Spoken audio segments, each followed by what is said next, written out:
wabarakatuh. Perkenalkan, nama saya Bunga Manugraha dengan NIM 1914160 dari jurusan Ekonomi Syariah B semester 6. Baiklah, di sini saya akan menjawab soal UTS dari mata kuliah filsafat, yaitu menurut saya yang saya ketahui tentang filsafat adalah jadi filsafat itu berasal dari dua kata dalam bahasa Yunani kuno, yaitu philos dan sophia. Philos yang berarti cinta dan sophia yang berarti kebijaksanaan atau pemahaman yang mendalam. Sedangkan secara bahasa, filsafat adalah hasrat atau sebuah keingintahuan dalam diri manusia akan suatu hal. Jadi, filsafat itu sebuah ilmu pengetahuan yang mempelajari tentang hakikat atau esensi dari adanya suatu hal. Kemudian di dalam filsafat terdapat suatu ruang lingkup, yaitu segala suatu hal dari pemikiran bebas manusia yang secara luas. Segala sesuatu yang mungkin ada dan nyata secara material maupun non-material. Filsafat itu sebagai induknya segala ilmu. Filsafat bukanlah termasuk ke dalam ilmu pengetahuan yang khusus, jadi objek filsafat itu tidak terbatas. Objek pemikiran ruang lingkup filsafat yaitu mencakup segala permasalahan kehidupan manusia, alam semesta, dan lingkungan sekitar. Kemudian, adanya hubungan ilmu, filsafat, dan agama. Ketiganya memiliki korelasi. Jadi, korelasi antara ilmu, filsafat, dan agama ialah dilandasi dengan adanya akal pikiran, karena pikiran sebagai penggerak dalam pengembangan ilmu filsafat dan agama sebagai keyakinannya. Intinya yaitu diperoleh melalui akal pikiran, diuji dengan melalui pengalaman atau filsafat, dan dibuktikan melalui riset dan dibentuk dengan agama atau keyakinan oleh manusia itu sendiri. Bersumber pada Al-Quran, untuk agama Islam maupun agama lainnya pun seperti itu pada kitab-kitab tertentu. Jadi, ilmu, filsafat, dan agama memiliki hubungan yang relevan saling keterkaitan dalam kehidupan manusia. Kemudian, sejarah filsafat barat Yunani kuno yang dipelajari yaitu filsafat barat merupakan ilmu yang dipelajari secara akademis pada setiap universitas di Eropa Barat dan sekitar daerah jajahannya. Filsafat ini berkembang dari tradisi falsafi, yaitu orang Yunani kuno. Pada hakikatnya, falsafi Yunani setempat yaitu mengalami adanya pemutusan rantai ketika salinan buku pada sebuah ahli filsafat yaitu Aristoteles.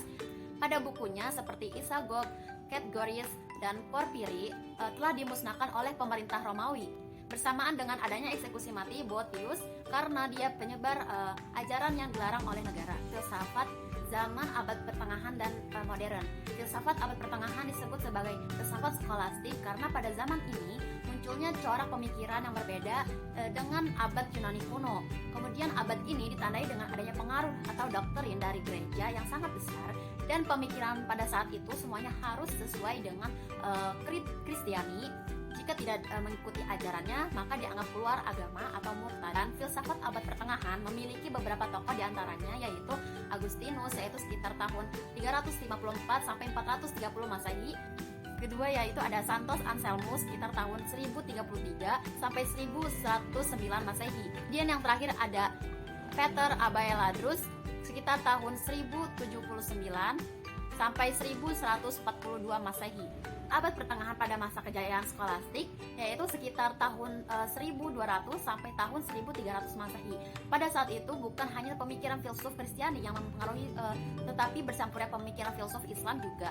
Tokoh pada masa itu yang terkenal yaitu Thomas Aquinas, yaitu sekitar tahun 1225 sampai 1274 Masehi. Pada masa berakhir skolastik tahun 1300 sampai 1450 Masehi. Ditandai dengan runtuhnya tulisan William yang menyerang kekuasaan gereja dan teologi Kristen. Filsafat abad modern ditandai dengan adanya semakin jelas dan kuatnya rasionalisme, dan pada abad pertengahan berakhirnya pada 15 sampai 16 Masehi atau akhir dari Renaissance. Kemudian lahirlah abad modern setelah adanya Renaissance itu dengan berkembang pesatnya kehidupan di Eropa Barat. Masa modern yaitu sebuah aliran atau pemikiran baru yang bermunculan dan beradu dalam filosofis Barat. Kemudian salah satu tokoh yang terkenal pada abad modern yang sangat terkenal yaitu ada Leonardo da Vinci. Kemudian aliran pada zaman modern ini berkembang yaitu ada aliran idealisme atau kepercayaan, ajaran pada roh, sukma, dan jiwa. Aliran materialisme yaitu menganggap di dunia ini hanya ada materi atau harta dan uang serta alam atau natur. Dan aliran dualisme yaitu aliran yang paham dua hakikat, yaitu adanya hakikat rohani dan hakikat materi. Cukup sekian jawaban UTS mata kuliah filsafat umum yang dapat saya sampaikan. Kurang lebihnya mohon maaf. Wabillahi taufiq wal hidayah. Wassalamualaikum warahmatullahi wabarakatuh. wabarakatuh.